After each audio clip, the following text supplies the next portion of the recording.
Well, hello everybody. I'm off riding again. Sunday morning, Mother's Day. No particular place to go, just riding around. Going down my street Router Road at the moment, and just doing a little bit of braking because there's a curve, as you can see, around to the left, and then I know I'm going to make a right turn, and so I don't want to get ahead of myself as far as terms of speed. And also there's one of those raised intersections here that means you've got to slow down for that.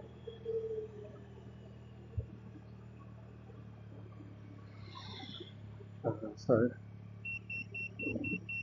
I made that turn.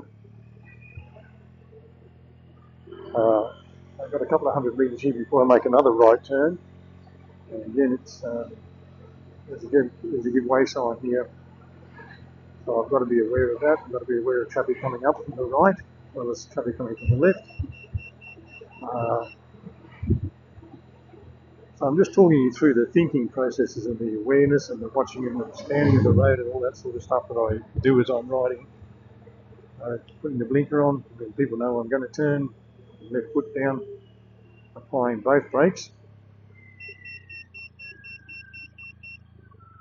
Not necessarily come to a full stop because it's a give way sign, but I always do just to be on the safe side.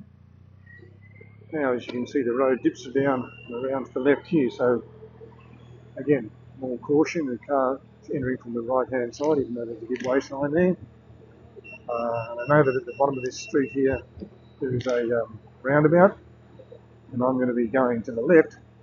Again, under braking, using both brake levers,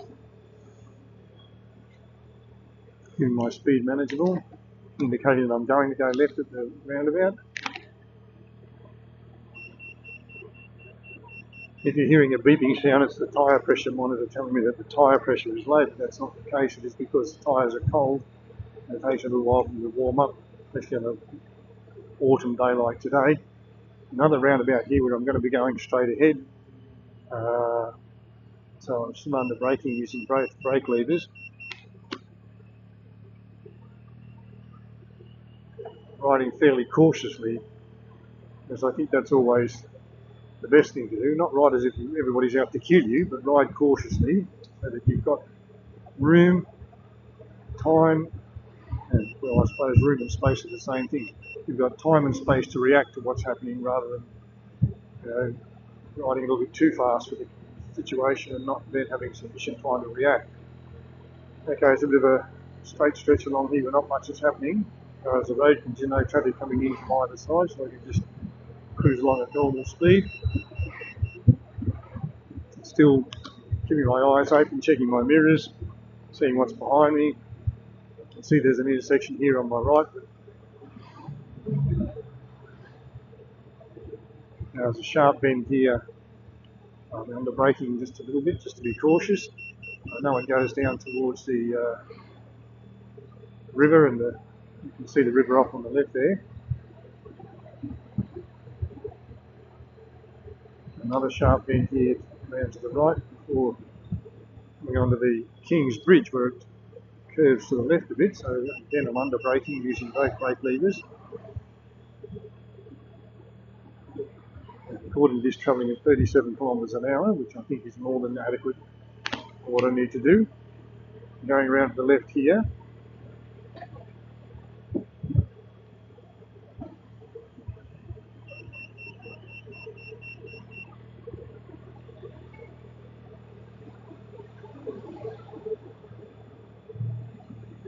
There's not much traffic around in either direction, so okay, but I don't want to ever be getting complacent. I just want to keep my eye on the road and keep myself alert and aware. I'm going to make a right-hand turn up here at these traffic lights.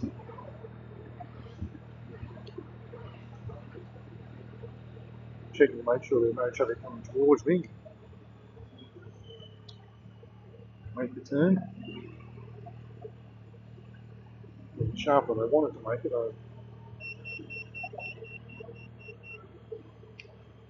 These are not self-cancelling blinkers, so I've got to make sure I turn the indicators off all the time, otherwise it's confusing for other motorists, potentially illegal.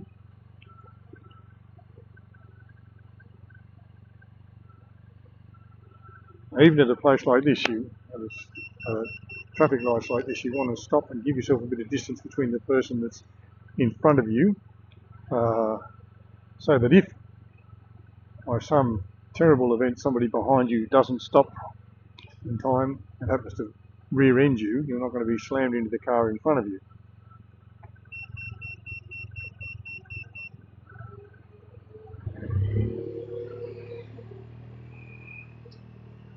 See the traffic lights just up ahead that are red at the moment, so there's no need to open the throttle and roar up there like a lunatic, because we're going to have to stop anyway. Right, so now we're recording again, as far as I can see. For some reason it stopped recording, but we'll see what happens when I get home and look at the footage.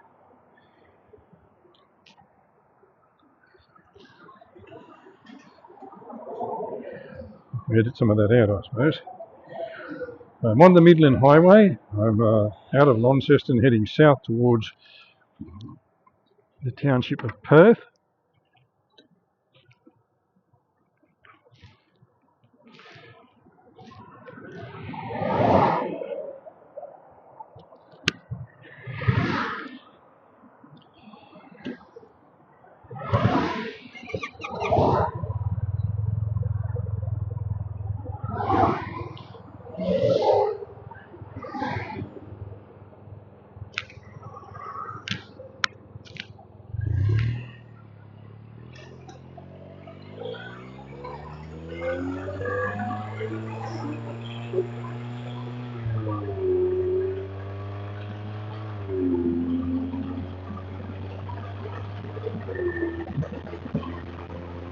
Quite manual mode at the moment. I've forgotten that at the moment, but I think you've got to be aware of that because like you put it in manual mode, it will stay in manual mode. It doesn't revert to drive mode when you stop. So then you've got to remember to use the orange switch to move it change up or change down. It's not necessary to close the throttle off. But not like a manual access with the clutch you've got to pull in. You've just got to press the button. I don't understand the mechanics of how it works, I just know what it does. I'm on the Midland Highway, I'm heading towards Perth. I was talking about the state of the road at the moment now, I don't want to go over that all over again, but see, pretty good here. I'm going to turn off if you go into Perth. Something that I've talked about quite a few times. I think you should see it.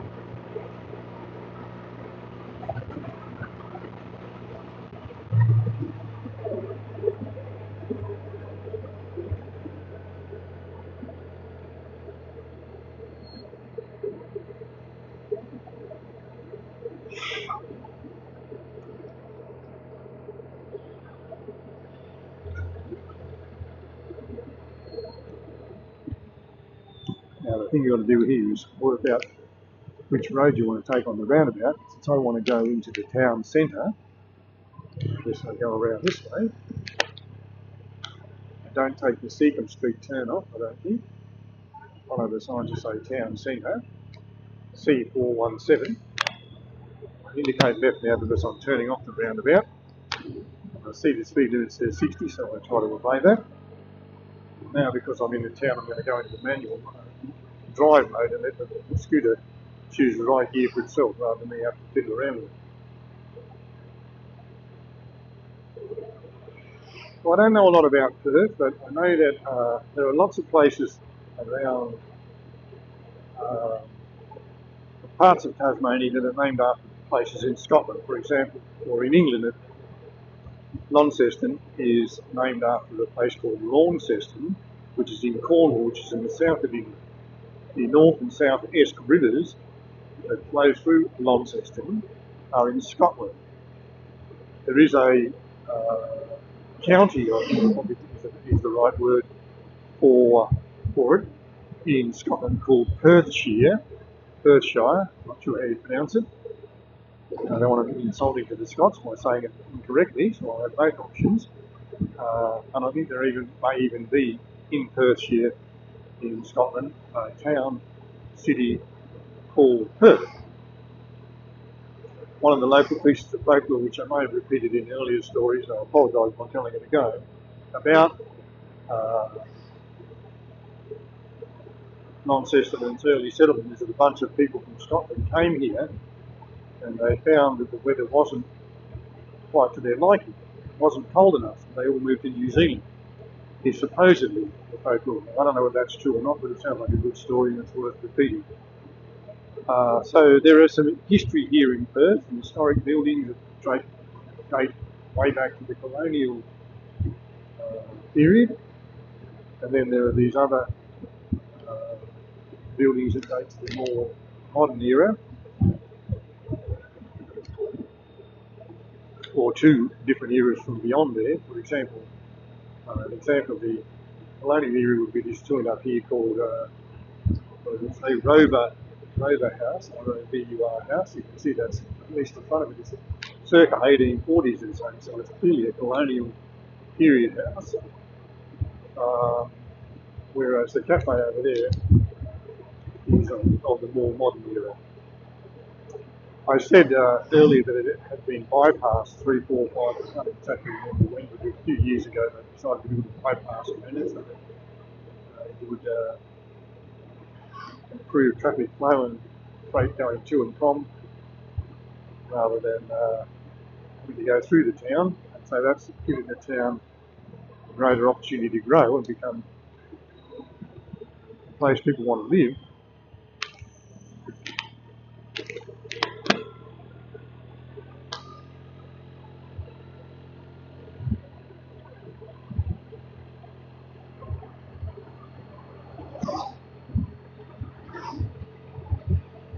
I'm in eco mode at the moment, doing 64 kilometres an hour, slightly less than 3,000 revs, using the automatic mode, drive mode. I guess that's not something whether you're in eco mode or non-eco mode.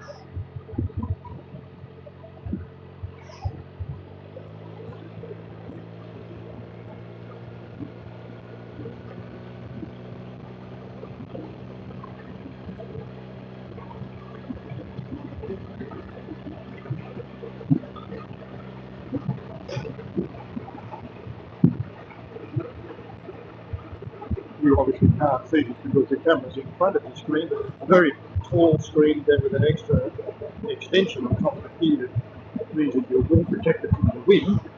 There are some wings that have been added onto the bearings which then directed the wind around your body more so that you don't get a lot of wind blow,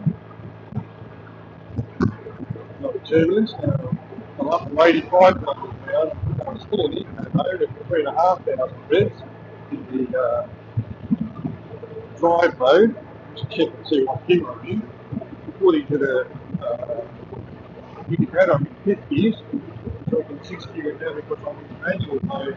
I think I'm out of the reason I'm out of the eco mode is I'm now in manual mode rather than drive mode.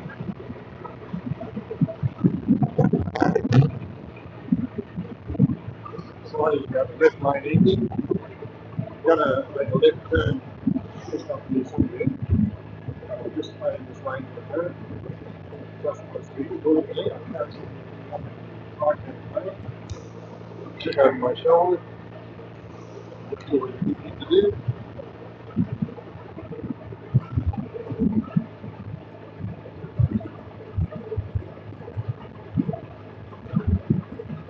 Going to take the turn on the left now, just up here. Indicate nice and early, that's what you're doing. Check the numbers crept up on you on the inside, which you shouldn't have done. Go out of manual mode into auto mode.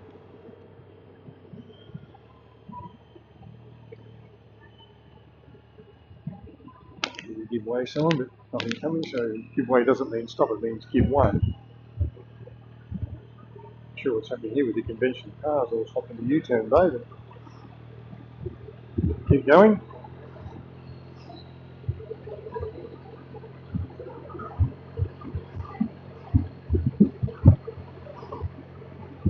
I'd probably stay in auto mode, drive mode on on this road because it's a sort of narrower country road, not like a highway. I know that I've covered it quite a few times. I know that the road changes a lot, the markings on the road change, the safe gravitate and so on. So it's just not one of those roads where you want to get up to 100 kilometres an hour anyway. So, okay, let the bike do its thing. Again, I've gone back into eco mode at 63 kilometres an hour and 3,000 revs in drive mode rather than manual mode.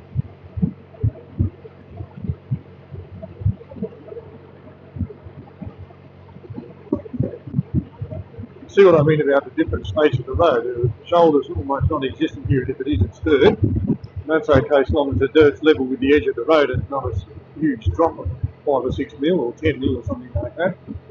Be careful when you're doing that. If you're pulling off the road here for some reason, like I did earlier, pump your stand down, make sure the ground's firm and hard and the stand won't sink into it, and make sure it's safe to get off your bike by checking over your shoulder before you slip off the bike.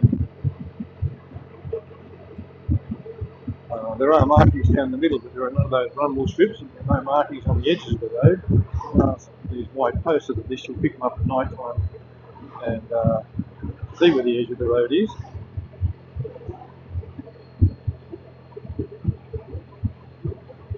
Surface is reasonably smooth, not great, but it's reasonably smooth. A bit bouncy in places, patches upon patches.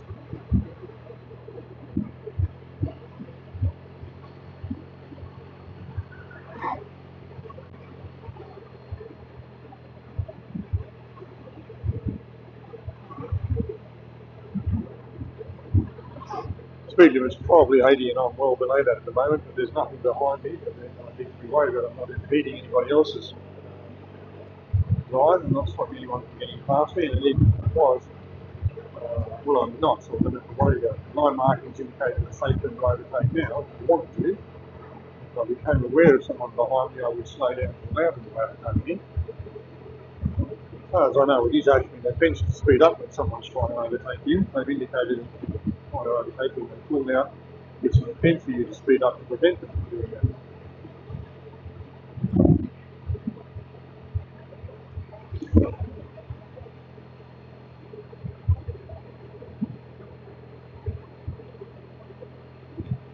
I'm not in any particular hurry in any case, so I'm just out here to enjoy a Sunday drive. Double lines here, so that no one can pass me if they want to anyway.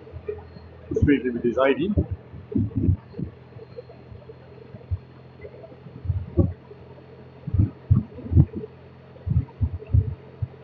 One of the things I would say in a lot of my motorcycling videos is ride to the conditions.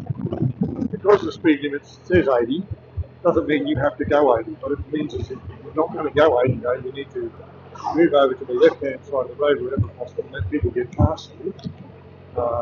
Obviously, you don't want to crawl along at 20 or 30 kilometres an hour, but if you don't want to go at 80, then let other vehicles get past you by all means.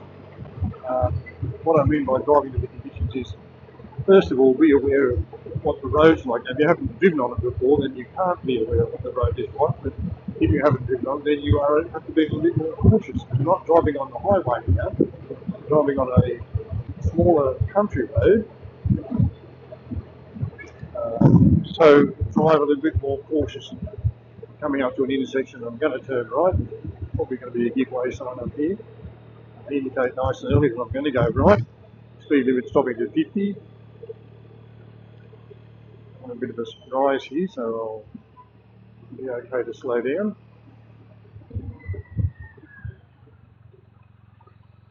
Evandale's a popular place. I can see traffic coming from my right, nothing from the left.